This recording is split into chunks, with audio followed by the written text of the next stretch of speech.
Hello! Welcome to Board Game Opinions. My name's Jonathan Hicks. I'm Chantal Cointot. I'm David. And I'm Windle. And we are continuing our adventure in the legacy of Dragonholt. And I think it's day 4 of our time in the village, at least. We have this tracking sheet for Dragonholt Village, and we've been tracking the different days we're going through, and it's now day 4, and we recorded the entry number, I think, that we got up to last time. The link for the previous episode, if you're interested, if you haven't watched it already, is below, so do watch that one first. But David, do you want to kick us off?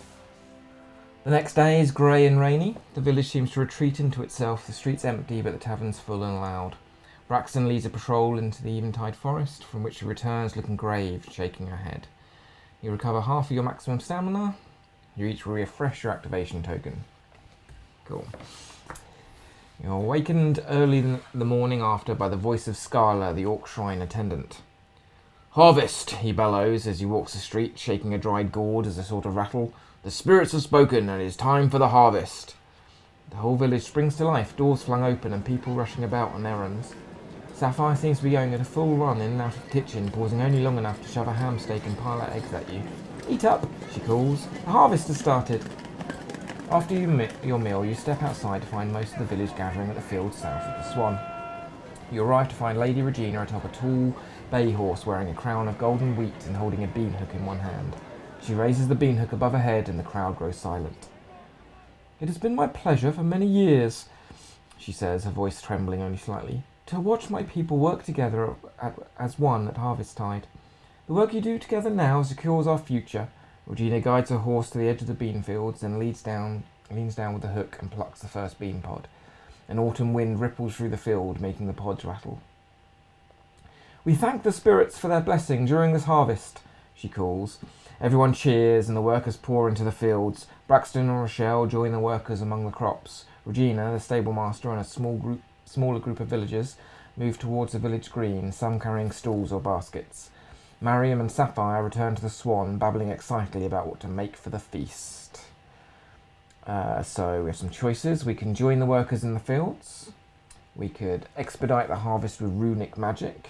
Requires I know runes, the question. which I have, and runes went so well for us last time. We can assist with setup at the village green. We can join Mariam and Sapphire in the kitchen, or we can avoid the harvest as much as possible. The real question is, are you hungry as it's harvest time? Sure, that's the most important. I'm surprised everyone's quite so excited to get out and spend the day working the fields. That sounds like very arduous work. Well, we can make it easier by just using my magic. We could, that does sound good. We were going to go and deal with the goblins though, weren't we? Yeah, but feels like it's harvest day suddenly. never lose an attempt I to use mean- some magic. Yes, yeah. That's more fame. They're not going to be in the He's city like, with everyone's... he's just like there, just doing, Yes, powering up the It's crafts. going to be awesome. All right, Yeah. this sounds good. Sorry, and just for my benefit, I'm just trying to remember what There's we no did food yet. last time. We fought off some bandits. Was it We got the kid back, somebody's Yes, uncle? yeah. which is That's right, we rescued the farmer child. one. Yep. Who? That's old news. We're on the harvest Yeah. now. Yeah. I'm just trying to think of the big That was picture. yesterday. It was Philip. Philip was taken away He was by the the kid, bad was he? guys. Yes, All right, exactly. so he was kidnapped. And Talbot, the manservant, unfortunately was killed. He died. Oh, with the absolute werewolf. Yes. Okay. Was unfortunately Now the dead killed. werewolf. Yes. And was it? It's the Lady Regina's brother, is it? Well, Who's? Yes. Yeah. Uncle Carrick. Yeah, who was Garrett, that's right. Yeah. Who thinks he should be the boss? yes. And so he kidnapped Philip, but we Yeah. rescued Philip Yeah. Yes. and killed some bandits Yeah. and escaped. Yeah. All right, and now it's suddenly harvest time out of Yeah. nowhere. All right. Yes. Well, I'm all up for using magic Plot continuity. to speed up the harvest, because then we can get on and fight the goblins. Exactly. Unless the crops turn against us. We're crops. Accidentally Just- poison them all. Don't jinx it. You Yeah, draw we- out your growth rune, holding it in your cupped hands as you approach the closest bean plants. You feel the magic within the rune reach out to the crop field and the plants begin to respond. Like fingers brushing against an unexpected hand in the dark, you feel some other magic within the field merge into your rune's effect. Taking up a basket, you walk down the row as each plant leans forward and politely drops its bean pods for you. The closest workers point and stare, and soon quite a crowd is gathered as you reach the end of your row with an overflowing basket. 2 young farmers, a man and a woman, both human, run up to you, each holding a basket. "Do that again," says the young man.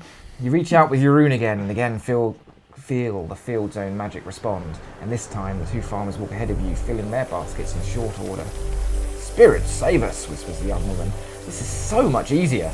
Soon the farmers have fully adopted you and your rune, leaving you to perform your magic while they do the lifting and carrying, laughing and making up jokes about you and your rune as they work. Mark 2 in social practice. Oh, excellent. 2 progress. 2. Wow. Mark 1 progress in heroism. Woo. Nice. Oh, hang on, that fills us up. Oh, great. That does something. We need 8 progress to fill it up in heroism, and we've just got 8. And it says when 8 progress has been marked in heroism, you each gain 1 experience. Wow. Yeah. Yay! We've now got 2 Two. experience. And our fame increases by 1. Wow. We're getting famous now. Brilliant. So our total fame is 4. And then we need another 8 to get the next level of heroism, effectively, and we'll gain more experience and things will happen. Around midday, Sapphire, Mariam and a few others appear in a mule-drawn cart with enormous pots of porridge, baskets full of bread and pitchers of clean, cool water. Children run up and down the rows, delivering food and carrying full baskets of beans away to dry, while the workers pause to eat and rest, and then you're back to the harvest. Working together with the villagers, you finish the first field before sundown. Your back aches despite your magic making the process easier. You stagger with the other workers into the village green where an enormous feast has been laid out. Good, plain, filling food and delicious, given how hungry you are. Harvest continues for 3 more days. Work gangs springing up in the village, threshing the beans from their pods and packing them for storage through the winter. The village goats are set loose in the bean field, eating their fill of the remaining plants, and a team of oxen appears to plough under the fields. Harvest ends with a great bonfire and feast on the market street. No venison this year, notes the old woodworker Theodore. Her ladyship won't have anyone hunting in the forest right now. Why, this reminds me of a story. The day after harvest ends, it rains. Dawn is clear and warm, and life returns to normal in the village. Braxton reports for duty with the village guard, and Mariam returns to her shop, explaining that she really must get ready to open tomorrow. Tomorrow's a market day, she explains. The town's already overflowing with people. I can't miss out on the business. The other villagers in Countess Regina's territory had their own harvests to reap, explains Sapphire as she serves you muffins and berries and supplies in the busy common room. But they all bring their goods here for market. I'm going to get myself a goodly amount of that fine Evesmoor wool and see if anyone has any silk thread. Celeste visits you that evening to reminisce about happier days and share a bottle of elven wine. Sapphire invites herself to join you, and you wind up toasting old friends and new friends and everything you can think of before finally collapsing in your bed, tired and happy. You each recover half of your maximum stamina. You each recover 1 skill. You each refresh your activation token. And the chapter of the story ends here. When ready to begin the next chapter, read 7996. So who wants to read the next one? So that was... So what... I'm not familiar with these chapters. Because They're not the previously same we've as had days. days. That's right, we've had days in the village, but this is the end of Chapters a chapter. Oh no, encounters is when you have a new read. Okay, fine. We So have the guys. that was like an interlude, I guess, wasn't it? Harvest interlude of several days. Yeah. And I guess we just launch right into the next Yeah, chapter. no, I think we have to cross through all of those days and we just finished the game. We've missed all the adventures. Should have gone after those goblins. 799. Or was it simply that we stopped slightly earlier than we should have last time, and this is the actual end of Yeah, I don't the know. last episode? I don't remember suspect it. it would be maybe a bit weird if the uncle came back the next day with another plan. It'd be like Scooby-Doo. or it's in the Let's ground. read You know, like another. 7996. Sometimes? Yeah, sure. The next morning is bright and cool, with a taste of autumn in the air. The voices of merchant and market goers drift into the room from the already busy market street. You head downstairs to find Miriam already dressed and nervously sitting at the breakfast table, jittering and pushing sausage about on her plate. "Look who's here," says Sapphire, placing a pitcher of apple juice on the table. "Don't fret, dear. I'm certain Braxton will be down soon." "Who's fretting?" said Miriam. "I'm not nervous or anything. It's the first day open for business, and a market day at that," explains Sapphire. "Although I don't know why you're opening so soon. You can't be ready for customers yet." "We already had to delay because of the harvest," explains Miriam. "I should have been open on the market day a week ago. I can't miss today's market as well." The gnome stands and paces back and forth on the bench as you sit down to a breakfast of sausage, fried apples, and golden cakes with honey. "Where's Braxton?" I should go up and get her. You're not married yet, shies Sapphire. Give the young lady her space. I suspect you won't be disappointed. I hope not, says Braxton from the stairs. Her usual levers and mail are gone, replaced with tall, freshly shined boots and a brilliantly white shirt under an embroidered vest. Her hair has been carefully piled up behind her head, held in place with a shining silver pin. She poses, smiling as she sees the look on Miriam's face. That's not a guard uniform, manages Miriam at length. I thought I'd make an appearance at the shop this morning and help out, says Braxton, settling down at the table and carefully covering up with a napkin. It's your first day. I wanted to do something special. She accepts a plate of food from Sapphire, then glances at Miriam shyly. Do you like it? Miriam breaks into a smile. I like it very much. If at least one of you is a gnome, read entry 8304. Yeah. Otherwise, yeah. So I'm guessing I'm still continuing because it's not a red thing yet. Yep. I think we keep going until it says the encounter is complete. Yes, yeah. You inquire if anyone has any plans for the festival tomorrow, with a knowing wink to Miriam. Sapphire laughs and places a hand on Braxton's shoulder. I think your engagement has been long enough, don't you? If I understand correctly, we either hold the wedding tomorrow or in half a year, and halfway across the country, says Braxton. She squints, peering down at Miriam, who smiles as innocently as she can manage. Although I'm not at all certain that I have understood correctly. I'm not sure I believe half of Miriam's stories about your gnomish festivals. They're your gnomish festivals too now, dear, says Miriam. Father and brother will be here, so it's time to get hitched. Outsiders are always so surprised. She muses as she cuts herself a serving of sausage. It's like they never had a few dozen caravans and a few hundred gnomes arrive all at once, hold their traditional festival with dancing and games and all sorts of fun things, and then vanish with the morning mist to the next town. You move them every year, exclaims Braxton. Most people never have seen one before. Sapphire shakes her head. It's one of the great mysteries, she agrees. All seems to be moving very quickly. They were just winking at each other when we first arrived, Continuity. and now they're getting married. The door opens with jingle bells, and a number of wool-clad humans come stamping through, kicking the grime of the road from their boots. Excuse me, says Sapphire, and she moves off to assist the new customers. I will need to report to the guard post later in the day, Braxton says to Miriam. Treagle wanted to talk to me about something important.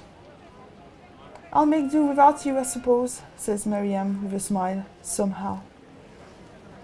So ask Miriam about the grand opening of her shop, ask Braxton about her proposition with the village guards, ask about Miriam and Braxton's wedding, or quietly finish your breakfast. None of those topics particularly interest me. The wedding, maybe? Yeah. Okay, so that's this one. I think you carry on. Oh, sorry, yeah. Until it says the encounter is complete. But, yeah, okay. That's the way the village works, isn't it? Oh, says Braxton. Didn't Miriam invite you? I thought you were going to, protests Miriam. I thought... Never mind. Braxton shakes her head. I'll do it now. We're getting married tomorrow afternoon, gushes Miriam, grabbing Braxton's hand and leaning toward you with her face aglow. At the Wheeler Grove. Reception to Fred the Swan, of course. And we would be very pleased if you would attend, says Braxton, squeezing the fiance's hand. Sorry. Gosh, I would be awful. Sorry.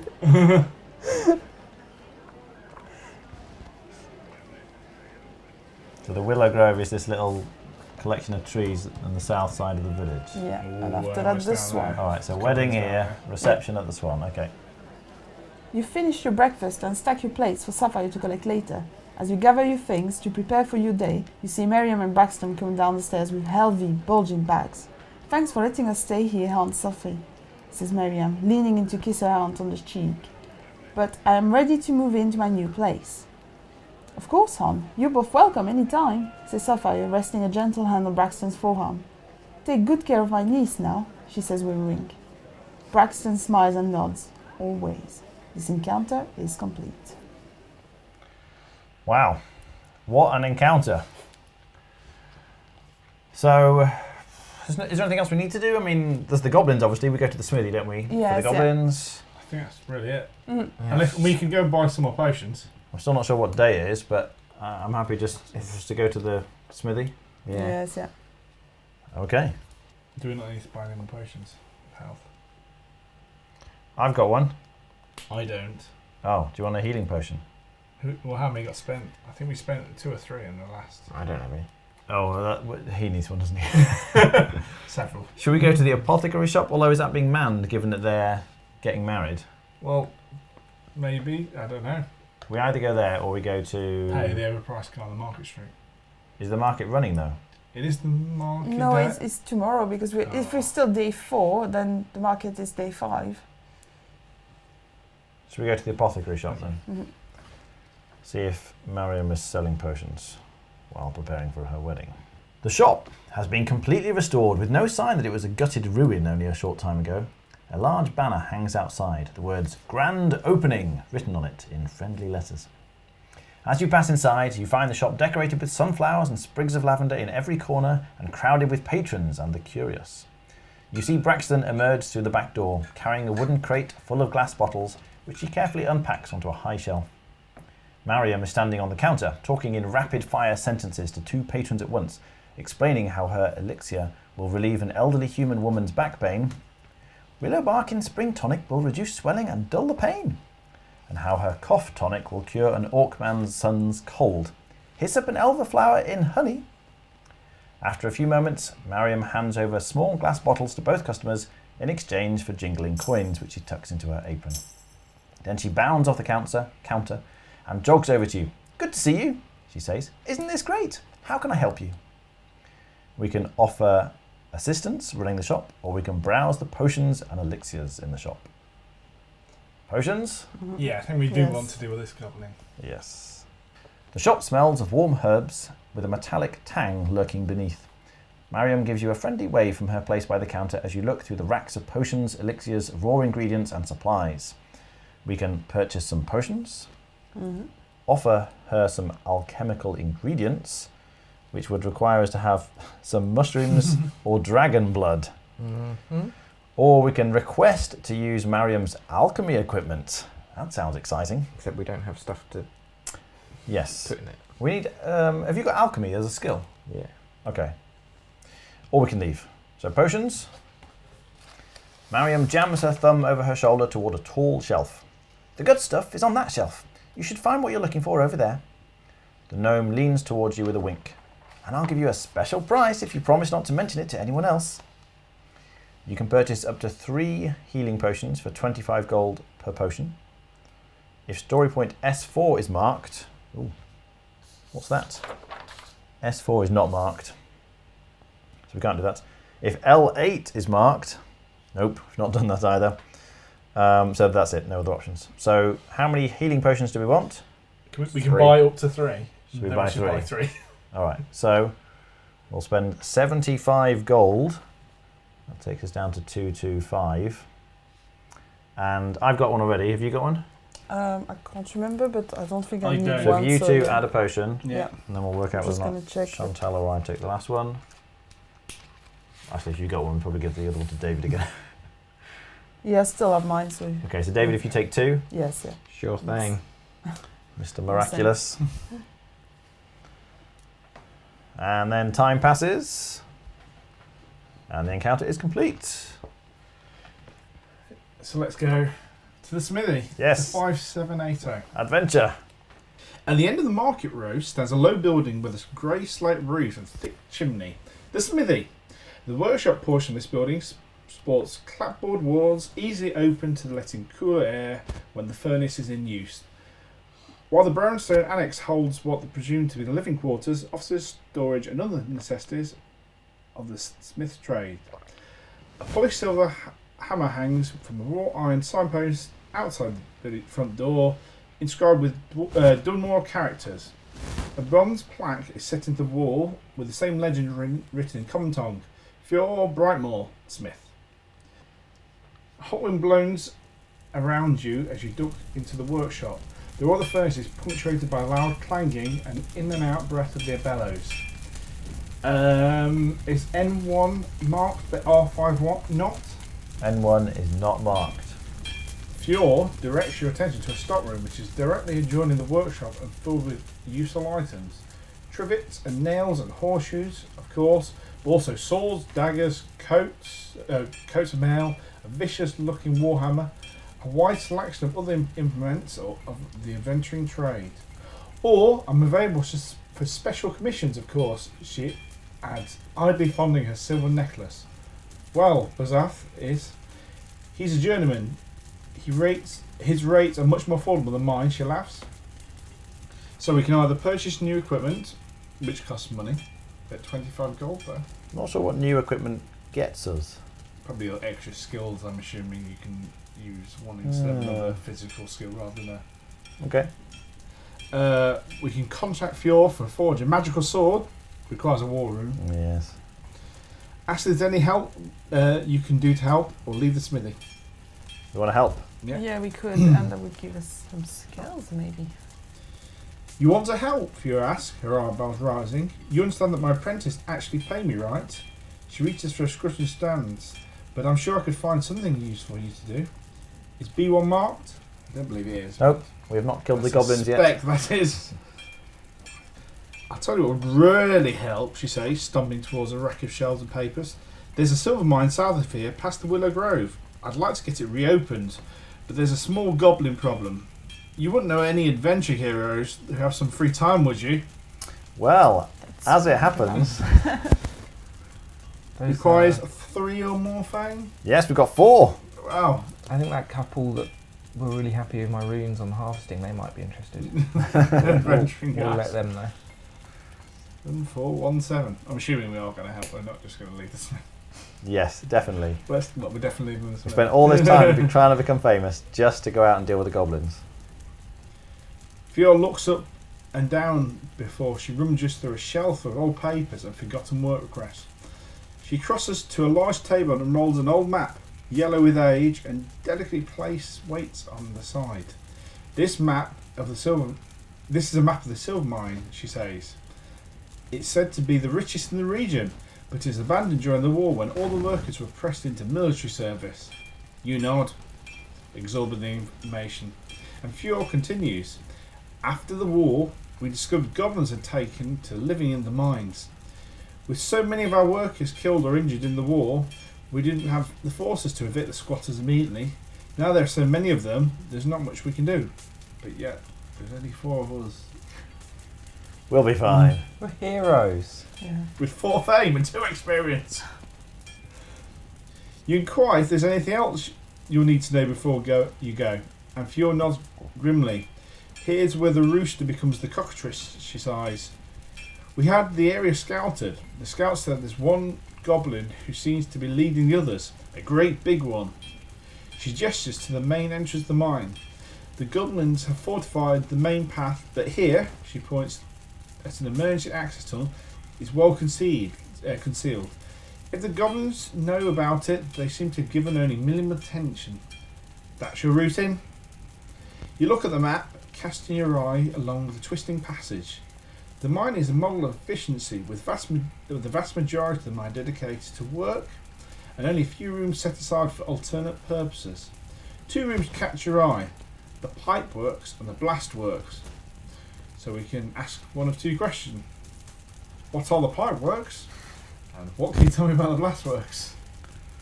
Blastwork sounds more interesting to me. Yep. I agree. Those areas are meant for storing and mixing blasting powder, an alchemical compound that was used to excavate large areas of solid rock. I know rooms like that had a fair number of safety features in place to keep the contents as stable as possible, but you never know how well something like that really works. Well, possibly one trained in alchemical arts might know, but I wouldn't say for sure. I don't know. The one thing I can tell you for certain, she stares at you dead serious, leave your lantern outside the room. She holds that piercing stare until you empathetically agree. So we can now either ask, what are the pipeworks? Or anything else I should know? We probably need to know about the pipework, don't we? I guess. They've got pipes, and there's work done there. Fiora explains, when the mines were originally dug, the richest veins of ore intersected with a large underground river. That's quite interesting. Which kept the tunnel submerged. The mining engineers used a series of water wheels and Dunmore screws to pull the water from the lower levels up and out of the mine. The pipework itself are a double safety system, continues Fiora. But the backup is down here, at an emergency dam. With how long the mine has been abandoned, the dam is likely to be holding back the entire river. That is, if it hasn't collapsed and flooded the heart of the mine. In any case, the pipeworks aren't already running. When you get down there, you should activate them if you can. So Okay. we can now ask whether that's working or anything else we should know. All right. Else we should know. Yeah, let's do it. So hang on, the pipeworks just stop the mine from being flooded. Is that right? Partially, but they're also used as a cooling system for the mines. Okay. So and there's a dam. So if we So we release the water or we something? don't want to release the water. We want to turn them back on because it's holding back at the river. That's it. Okay. So unlike the end of the two towers, we actually probably don't want to release the I think you could flush out all the goblins if you just flooded the but cavern. it's the lower sections, and so that probably isn't, the goblins will just climb up. Okay. If you're not, follow the southern road out of the village past the Willow Grove. If you stay on that road, you can't miss the mine. And one last thing. She looks at you seriously. The mine has been abandoned for years, and I highly doubt the goblins have improved things. Take care while you're down there and consider your actions. It's a very unstable environment. To your size. But remember, we want the mine whole. It would cost the country a fortune to excavate the tunnels again. We'll pay you part of the reward to cover the expenses. She drops a heavy pouch of gold on the table. You get 50 gold. Just like that? Yeah. Ooh. So it cost the country a fortune to excavate it, but they haven't bothered to get rid of the goblins. Ah. So we can't blow it up then? No. All right. Lanterns, blastworks. You'll get the rest of the reward after you reclaim our mine, says Fiora with a laugh. She claps you firmly on the back. Don't let us down, eh? Mark story point B1. Yep. Time passes, Yep. and the encounter is complete. All right. So I guess we go to the Willow Grove. I imagine so. And somebody else can take up the book of. I'll leave you on the right page. It doesn't matter because we're on. so- It's complete. We just go to 1790. The road leading south out of the village splits around a large grove of willow and oak trees. The villagers seem to treat the grove as a sort of park or meeting spot. There are almost always children playing among the trees and families enjoying the sun and the breeze. The road, if a wagon track that is simply two ruts running through the grass can be called that, runs south out of Dragonholt and marches past the mill. Visible in the distance is a leaning stone tower. Beyond the mill, hills pile atop one another, purpling with distance as they reach towards the sky. We can head to the mine to the south, which requires story point B1, Yeah. or we can return to the village. Oh. That village is quite nice. Yeah. What a choice. Alright, 1009 in the Slithers of Silver quest book. Oh, new quest book. Incidentally, I've been reading Sonia's journal, which gives a little bit of backstory to things. This mill, which I'm assuming you talk about, is the guy who owns the land has been trying to persuade Lady Regina to buy it off him so that the mill can be used or something like this, but there's some kind of dispute over that mill. I don't know if that's going to be important later. But just so you know. So what's it called? Sliver of Silver. Sliver of Silver. All right. You trek south away from the Willow Grove and Dragonholt. After an hour hike, you make your way down into the rocky fissure that branches away from the main road. The path soon leads over a stone bridge that crosses an underground river.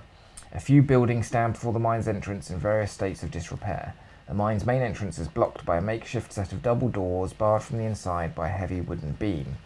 You recall the map Fior showed you and follow the river's edge to a thicket of brambles. Sliding between the rock face of the ravine and the hazardous thorns, you come across a concealed tunnel you were told about. a narrow and dark passage that falls deep into the stone.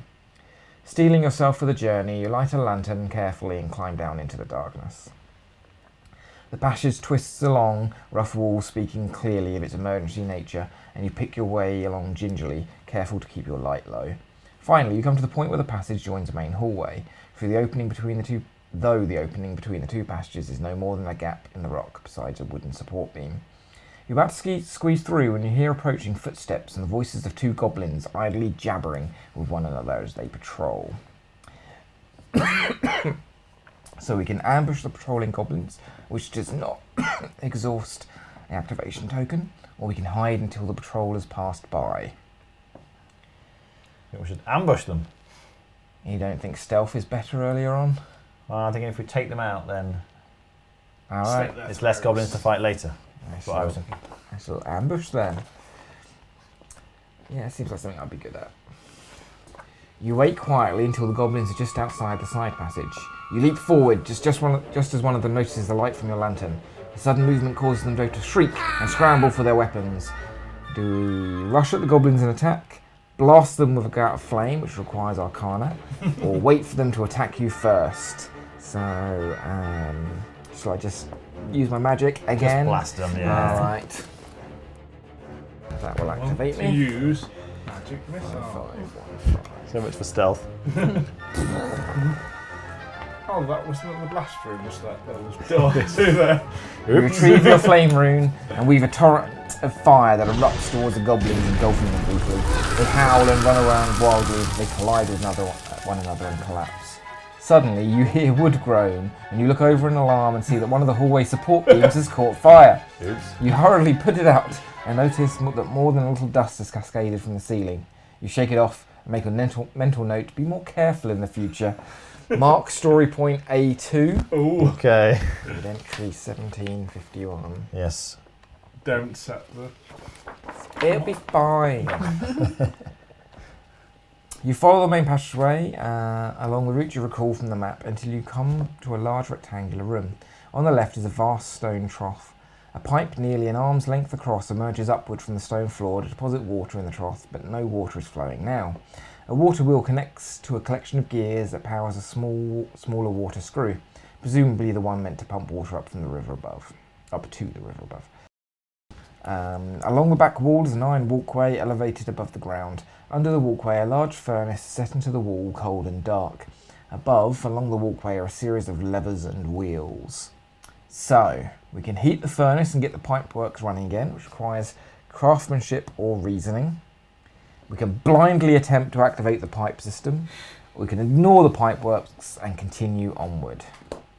She really wants us to do some of this pipework stuff. I mean, it's going to be quite obvious. Who's got we're craftsmanship here. or reasoning? It's going to make it quite obvious that we're here as we reactivate. I mean, I just all blasted Yeah. two goblins. Yeah, it's a bit late They now. screamed and ran around. Yes, I think that would be a good idea. So it would need to be... Someone with craftsmanship Chantal, or do you reasoning. wanna do it? Alright, so 1934 you need to go to.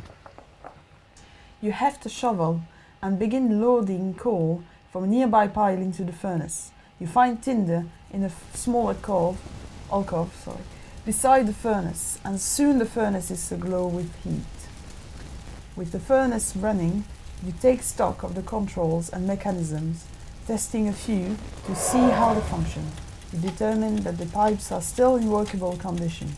Spinning a wheel, you hear the screech of long steel metal sliding against metal as the larger water screw begins to turn slowly.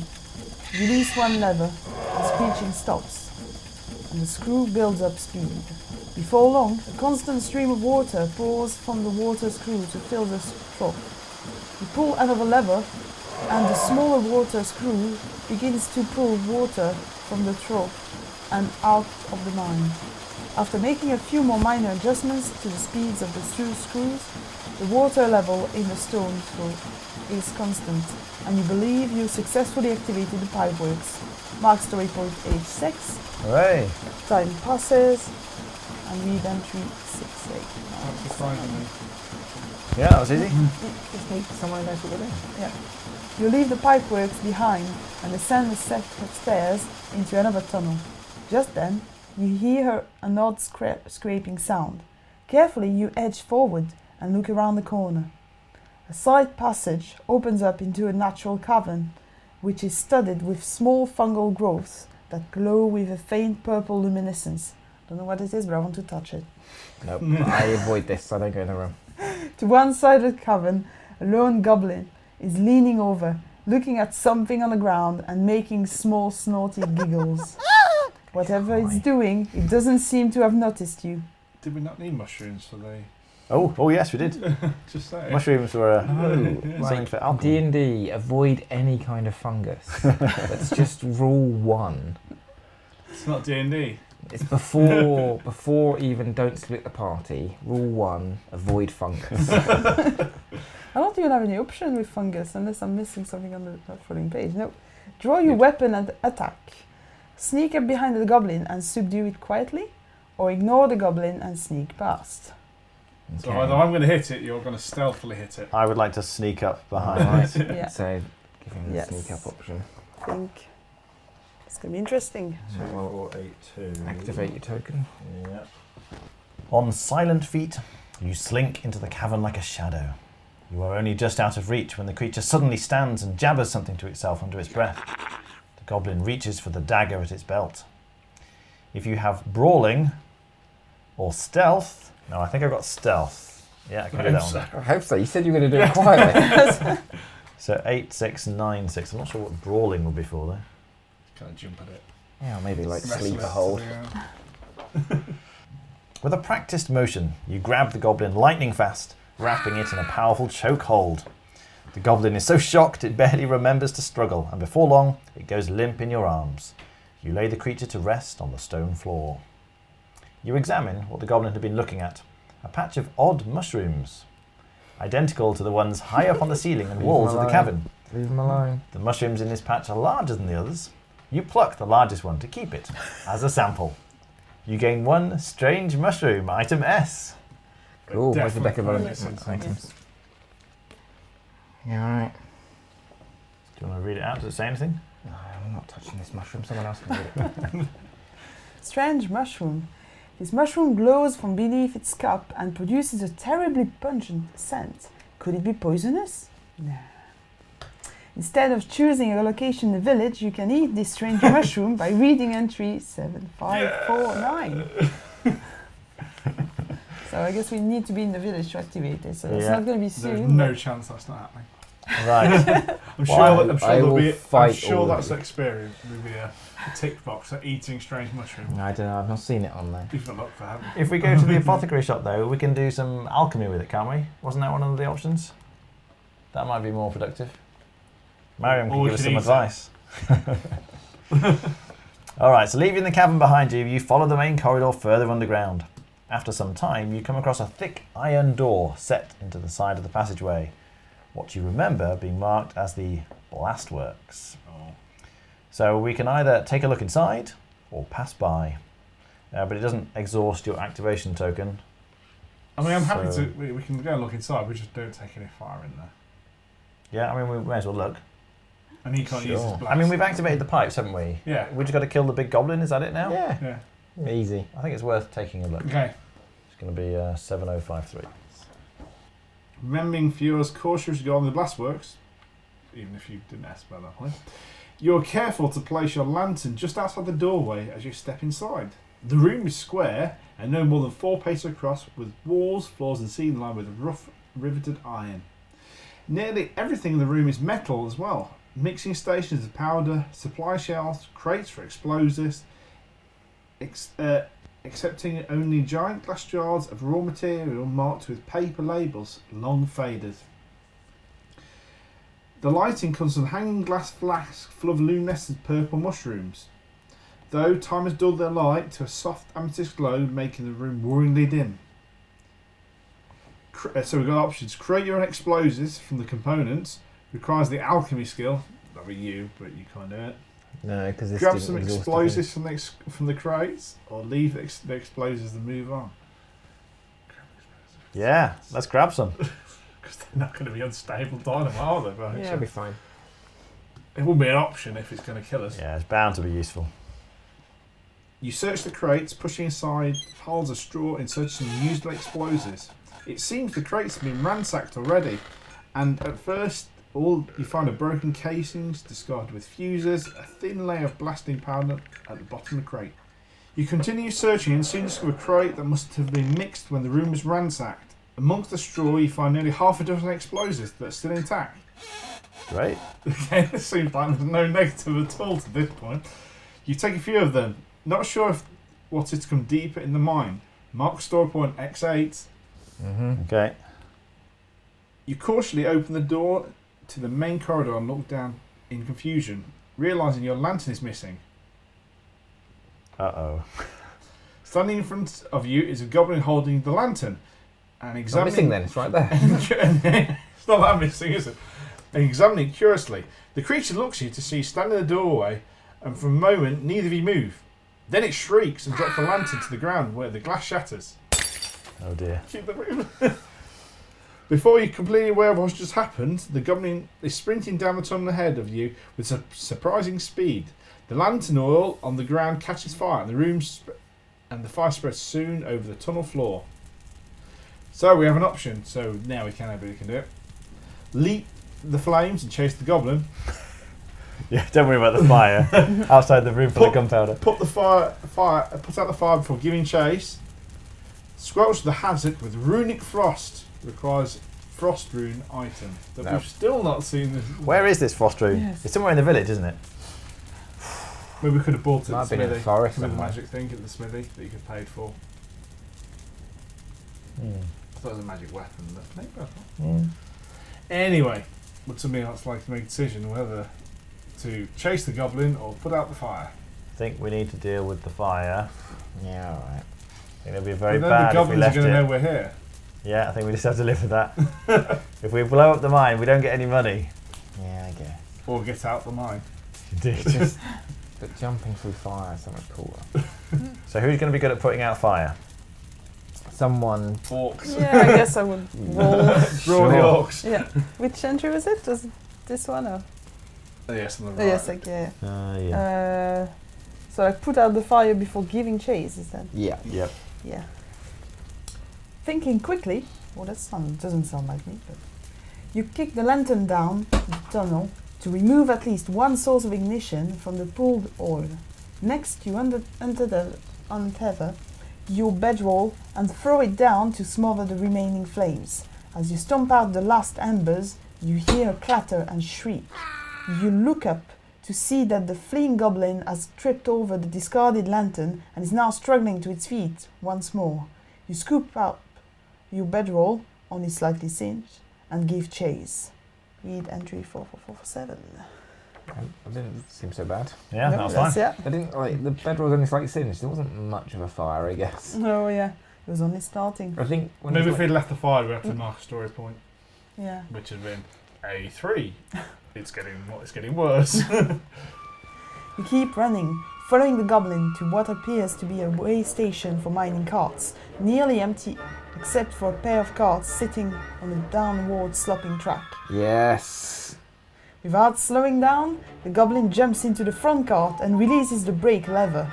The cart quickly picks up speed as it glides along the tracks, and its goblin rider lets out a self-satisfying cackle.